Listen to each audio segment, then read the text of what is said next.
and I would tell them, hey, I think video is going to be the next big thing. Most of them would laugh at me. In 60 days, I went from 7,000 followers on Instagram to 17,000. People are dumb and you have to tell them what to do. What's up, everybody? Welcome back to another REVB podcast. And today I've got my buddy, Rick Lee. Rick, how's it going? Good, man. How are you? I'm good. And look, you've just been, I feel like, evolving over the last, 2 years in content and everything you're doing. And you've kind of hit on something that's going pretty well for you. Yeah, it's working out. You know, I tried this, I would say a year and a half ago, wasn't consistent, and then jumped back in and committed to it. And it's been a game changer, definitely. So right now you have a small team. Tell me about your team. Yeah, I have 5 agents, 2 newer agents, 3 experienced agents. And yeah, we're trucking along. We're having a good year so far. Things are consistent. Can't really complain, man. You know, you got to go with the ebbs and flows. Where's most of the business for the team come from? Honestly, it's broken up into, I would say, like 5 or 6 different opportunities, right? Either online leads, open house opportunities, past clients, referrals, agent to agent referrals, and social media. Well, and I want to dig into your kind of video journey and where those video opportunities have started to become a lot more in the recent history here. But real quick, like, you spent a lot of time behind the camera. Tell me about like the video work and the stuff you were doing before you got into real estate. So when I was a young kid, you know, roaming around Orange County on a skateboard, I picked up a camera at the age of, I think I was 12. Nice. Right. And so I would use 2 different VCRs to edit my skate videos back in the day. And then eventually after college, I decided to pick up a camera again. And, you know, as we both share our love for combat sports, right? Me growing up in Orange County, I was able to be around a lot of gyms, a lot of fighters, and it created a lot of opportunity for me traveling the world, shooting fights, shooting documentaries, doing all these things. And that was like my main source of income for a long time. I would work with realtors, you know, off and on, and I would tell them, hey, I think video is going to be the next big thing. Most of them would laugh at me. When the pandemic happened, I had to do something. You know, most people kind of just sat around. I got my first appraisal license, realized I didn't really want to do that, and then got my real estate license. And I think most people will say, okay, Rick, you have a video background, you have an advantage. Yes, I know how to operate a camera, but creating content for real estate and operating a camera as a producer or, you know, DP for interviews are totally different things. I never thought I would be in front of the camera, right? I if I could go back and just tell myself that I would be in front of the camera, I would not believe that I would. But yeah, you know, I saw what you guys were doing and I was like, this is what I want to be a part of. And, you know, I've been following your guys' journey for a long time and evolved my content from trying to shoot stuff myself and then just bringing on other people to help me. But yeah, you know, I do the typical listing videos, education, but now on the daily, it's a green screen video sometimes too. Now, tell me, like, what did those first couple of videos? So you got your license in 2020, and then you're gonna start doing some video marketing. You're gonna start doing some stuff. Like, what did you start doing? Literally, I would just, you know, go on Instagram and pretend I was showing people homes and just, you know, post on stories, right? Keep it simple. And then I decided to build up some confidence and jump in front of the camera and do some listing videos, which I look back at and laugh. Yeah. But I learned from the experience, right? Yeah. And then when I joined Real, I did an announcement video, which was terrible, right? But you know, it was more about me studying, researching, and practicing, right? On and off camera that helped me get to the point that I am today. Not to say that I'm good at all. I'm just consistent, right? Look, I want to get into the stuff that you're doing now because it is a lot easier, but I do like kind of hearing what the journey is to get there, because I think people start their journey and all they hear is the end. And when they don't find that success immediately, they kind of like get a little discouraged. And so I did want to dig in. So like you're making these videos and you figured some things out, but you only figured things out because you were actually making videos, right? Like you had to make those videos to get the reps in to figure out what direction you wanted to go. So like, what's an example of a video that you did where you did something a little bit different and you were like, oh, I think I'm onto something. Like this worked a little bit better than what I was doing before. Well, I've always kind of done every listing. I've tried to do a listing video, right? And so, the beginning, it was like, "Hi, my name is Rick, and today I'm going to talk about 123 Banana Street," right? And then it evolved. But I think where I really kind of figured something out is a couple of years ago, I was doing this hyper local content, but in a different style in this room, right?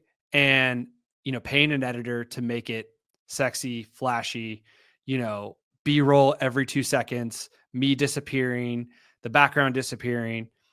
But it actually worked. And I got, I think on one video, 100 followers. And look, I'll say this, it's not about followers to me right now. It's all about opportunity. And we can get into that. But I knew I kind of was onto something.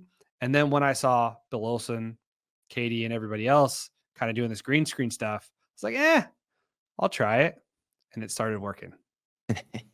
So it's funny you say that. I think that there's a certain quality of underproduction that actually helps out, right? Like it's something that connects with the person watching it a little bit. So tell me about what your process looks like now in the content you're making now. Well, before I was trying to use, my big sexy cameras on everything, right? Today, after leaving the gym at 7 a.m., I got an alert that there's a new Lucky Strike in a development that I go to a lot. So I literally, instead of went home, I drove to that development. I busted out my phone and I shot B-roll for a video that I just posted about an hour and a half ago. But over time, I've tried to be organized, and whether my videographer or myself have shot anything, I organize it in a Dropbox, right? So the stories, when I'm doing something about a new development, different area, I have a lot of B-roll that I've already shot throughout the years. And every day that I go out, if I'm in a new place, I'll bust out my phone, shoot some stuff, upload it to my Dropbox to have content to use for my green screen videos. Love it. So now you're on this local news journey, and how has engagement, local audience, how has all that stuff changed from what you were doing before? So in 60 days, I went from 7,000 followers on Instagram to 17,000. And I will say that's not important, right? Like followers, likes, that's not important. And we have had conversations, all three of us, about I'm not trying to be famous, or I see people that are trying to be famous and they're not getting deals, they're not getting opportunities, they're not getting leads. Tim, Katie, I'm getting at least 1 to 4 or 5 people sending me a DM every single day that they want to work with me. I've had 2 calls already today. Those numbers are true because he texts me every time it happens. It's really great. So I'm up to date on Rick Lee's sales numbers on the year, guys. Yeah, I mean, look, look, I'm all about the truth, right? And I know I've been critical of some people in the sense of like, yeah, you do content, but are there deals that are happening, right? And so if I was not getting opportunity, I wasn't getting leads, I probably wouldn't be doing these green screen videos, but it's working. Well, and so one thing that I think that you're doing a little bit differently is like, so with my account, it's all news, right? Like I created a new account, it's all news. And so I want you to talk to the people out there that are like, oh, Katie created a new account, so I should create a new account, because I point everyone to you and Bill and I say, Bill and Rick didn't, and they are getting a shit ton of business, right? So talk to me a little bit why you didn't create like the Long Beach or the OC Insider. Like, why did you keep it Rick J. Lee Homes? Because that's just another job, right? Like I don't have a ton of realtors that follow me like you do, Katie. So I know when you go into your analytics, I'm sure you have people all over the place. A lot of my followers are here in Orange County or Long Beach or Los Angeles.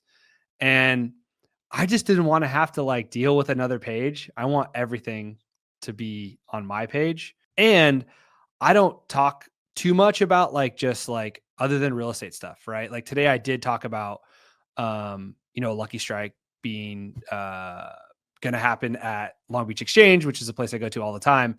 But most of the time I'm talking about market reports, job data, new developments. And so I have 3 different tiers of content, right? I have shareable content, I have content that I want people to comment, and I have content where it's a call to action to DM me. And the DMs is where business happens. You're just taking the questions, Rick. You need to slow your roll over here and just answer the first question so I can ask the second question. Well, So, all right.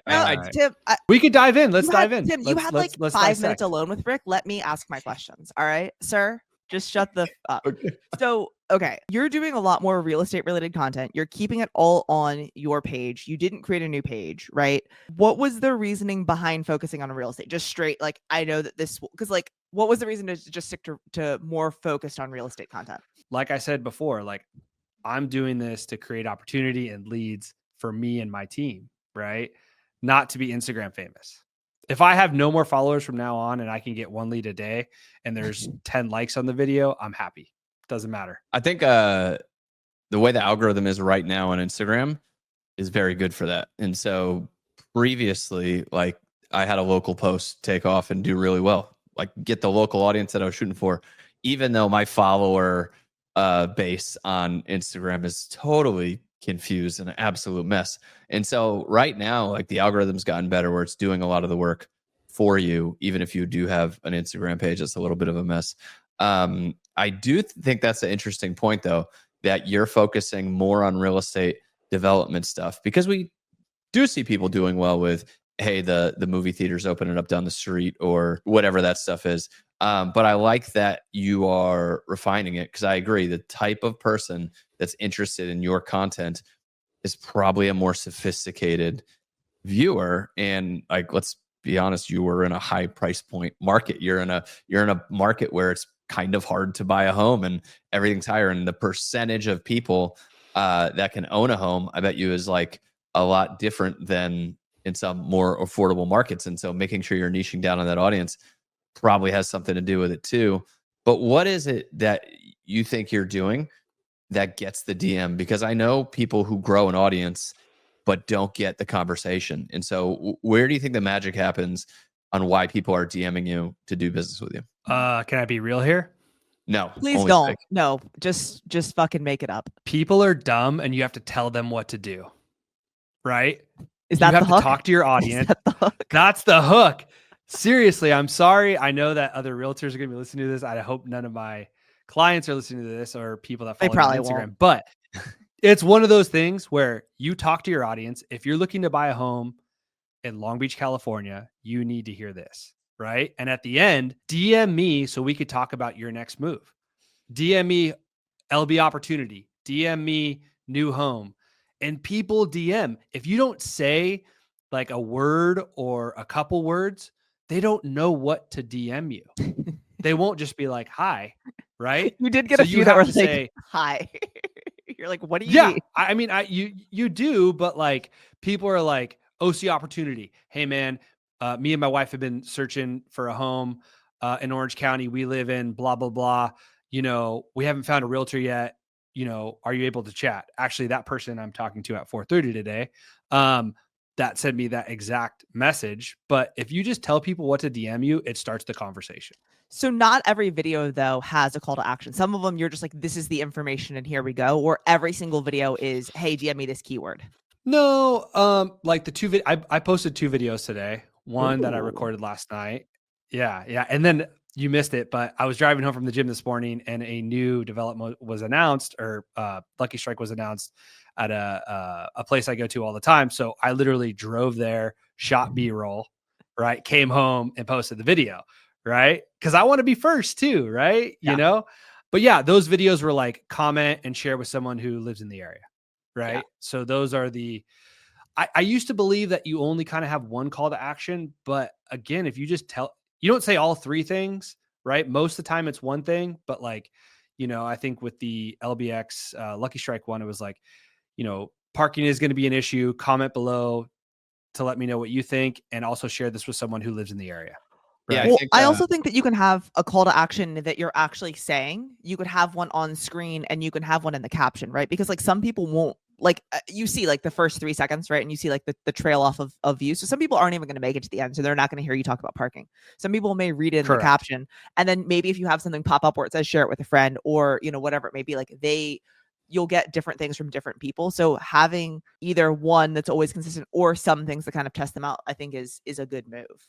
Well, I think we think about our content like we're going to put one video out, have a call to action. Like the whole goal of making this content is have people watch a lot of your videos, not just one. Most people aren't watching one of Rick's videos and calling them. And so he can have one with no call of action, another one that really tries to get people to comment, and then a call of action on the third one or the fourth one or the fifth one, knowing that people are going to watch all of them if you're making good content. But Rick, I want your opinion on something, and Katie, I will, mildly listen to your opinion. ManyChat is a great tool to have people comment, OC, and then you'll send them the buyer guide or whatever it is, right?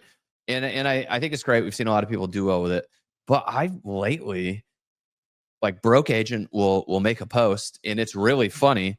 And I'll go to the comment section to engage, and it's just a bunch of people commenting broke, right? Or some post will be like this great engaging post. And then I'll go to the post to like comment and engage with it. And it's just like, Florida. Like, and so I do think sometimes Florida man comment whatever for the thing actually kills engagement sometimes because you're losing the great comment section that you could have. And you've done a lot of this. So I just would love to hear your perspective. Yeah, I did that on a couple, and exactly what you said, right? It was just like, I think one of the ones was like Santa Ana, and I made the mistake of saying Santa Ana, and people were talking about Santa Ana, and it was like automatically sending them, stuff. But I think to get, again, people that are serious, I never say comment Santa Ana or comment OC development. It's send me a DM, right? Then those people are serious. But I also and I'm not using ManyChat right now because I think I'm avoiding, I think a lot of the people that are kind of on the fence or just want basic information to talking to people that are very, very, very serious. And I just think it kills comment sections. I agree. Katie, what do you think? I think a lot. So I've always said that, not always said, I've recently said that ManyChat works better as a story comment responder than a comment in the feed comment responder, right? Because if I'm a consumer and I'm thinking about moving, and we know that the average consumer knows like 10 realtors, right? Or whatever it is, 7 realtors, they know more than you, right? So if they find Rick and they're like, oh, I really like this Rick guy, he seems knowledgeable, but like, if I go with him and Susie sees me commenting on his shit, she's going to flip her shit because I'm not using her because we've known each other and our kids have gone to school for the past 15 years together, right? So they like want to buy a house on the sly. They're not trying to show everyone that they're commenting on Rick's stuff, right? But they would DM him. So if he had this post on his story and in the bottom it says, reply Santa Ana, or that's probably too long of a thing, reply Santa to get the scoop or to get the whatever. Like, so for me, when I'm saying like, hey, comment email, I'm getting people commenting email on my DMs, right? I'm getting a few people in the posts commenting email to sign up for the email list. But like I did one on a community and the video blew up, right? So then I did another video on the same thing. And I tried, hey, would you like to live in this community? That could be a reality. Comment Indigo for more information on homes on the area and let me know what you think in the comments. And when I go to the comments, there's 1 out of 2. There's 2 that are not, 3 that are not Indigo. Everything else is Indigo. So yeah, they're not like that compelling, right? The other one had hundreds of comments of people flipping out and arguing, right? And so I would prefer the flipping out and arguing because that only pushes the video more. But I've sent out, and Rick and I were texting about this, I've sent out a ton. I made a landing page. I also made a YouTube video, and I loftied my website down to the little neighborhood, and now people are signing up and they're on our website. So now we can retarget them. If I ever decided to put together an ad, maybe Erica Wolf can show me how. And then we can do the things. But like, no, I ManyChat is a engagement killer, I think. And I think it's just a balance, right? Like all this stuff, there's always a balance. Like maybe there's a post like Katie, honestly, you got a dumpster fire post where people were commenting like crazy. You got the engagement out of that topic. I do like the follow-on post with ManyChat in the comment to see how much database you can squeeze out of that great comment section you had. But I think, agents just want to, oh, this works. I'm going to do this over and over again. Right? They just will do ManyChat on every single thing they post. And so, I think that knowing that balance is important. Well, also in the response, like you could be more personable, right? Like, hey, Jim, how's your Saturday going? Then they know it's not like a bot, right? And then, oh, thanks, here with the kids or whatever, I got this from a ManyChat I saw on someone else because I sent them a DM and it started an automation, right? So I sent a link to someone. I was like, hey Rick, here's the link to register for the call that you asked, and pretend like call was a thing, and it was like, hey, da. So I think sometimes firing off a few messages makes it look less automated, right? So if it's like, hey, thumbs up, and then a couple, you can wait a couple seconds and then send another message and be like, thanks for the DM, and then you can send another message. So it's not just keyword link. And you can program all that in ManyChat. You can program all of that in. You can respond with a video too. Yeah. Also, you could pre-record a video like, hey, thanks so much.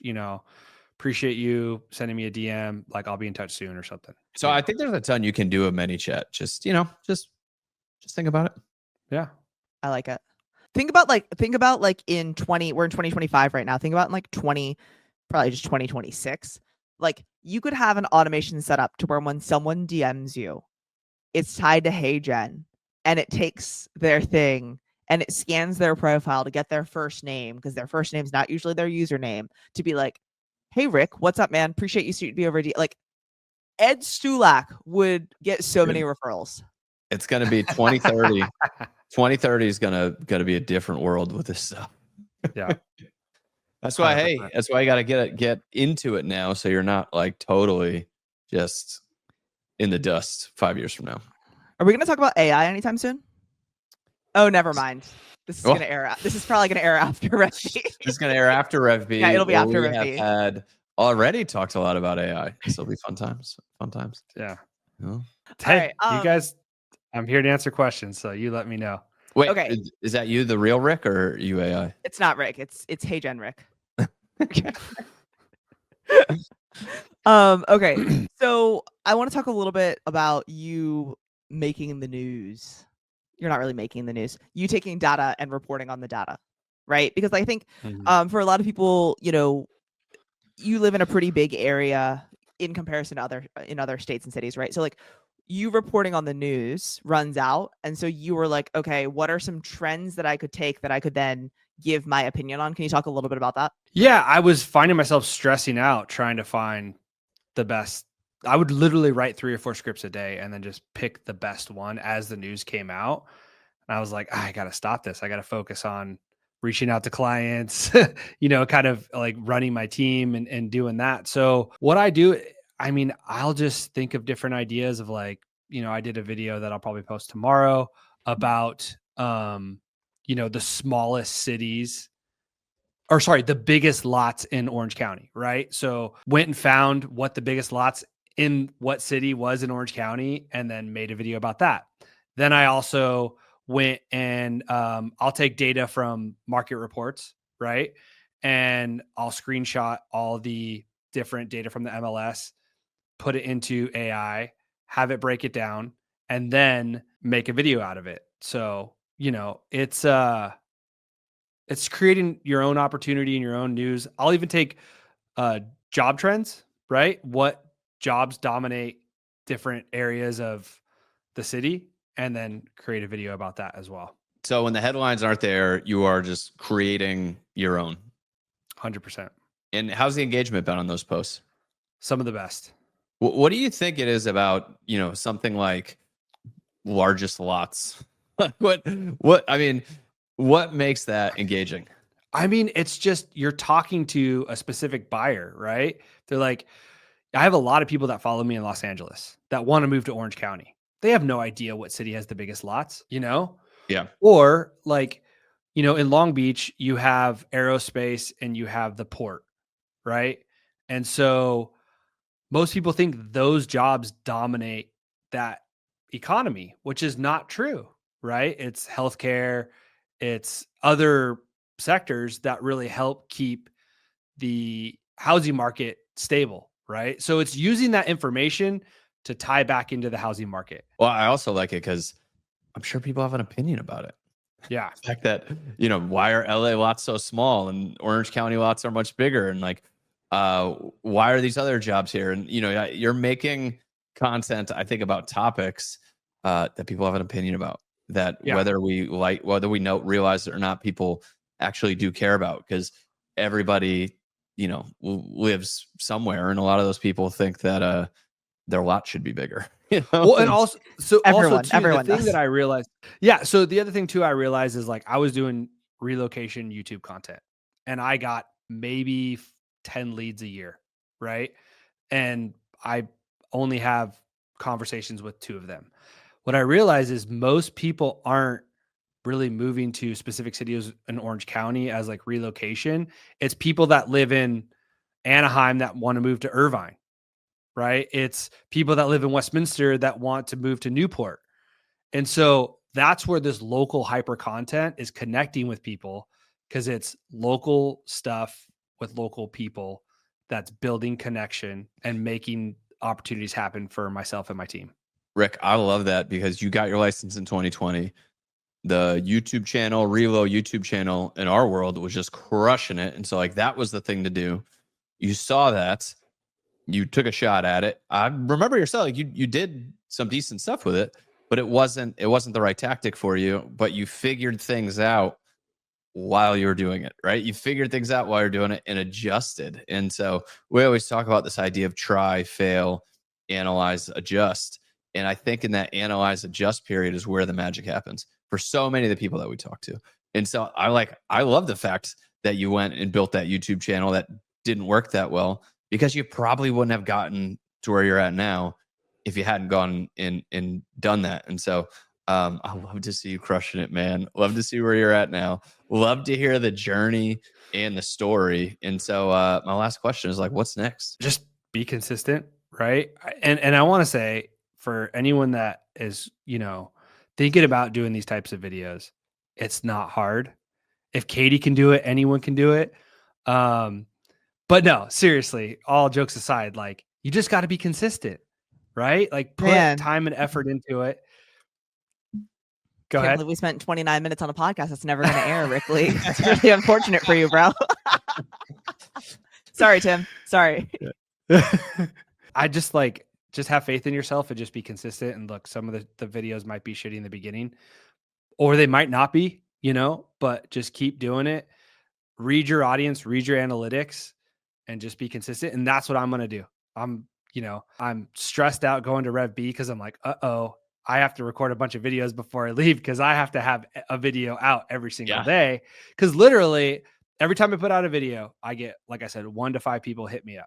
So if I don't put out a video, I'm not getting. And this is an audience Rick has built. You're not going to put out one of these videos and have 5 people hit you up. But the consistent effort in putting out the stuff that works, cracking the code has gotten you there. And so, Rick, man, we love watching your journey. Love seeing what you're doing. Where's the best place for people to connect with you? Instagram, TikTok, Rick J. Lee Homes. That's where I'm at. He was going to say .com. Rick J. Lee Homes is the place.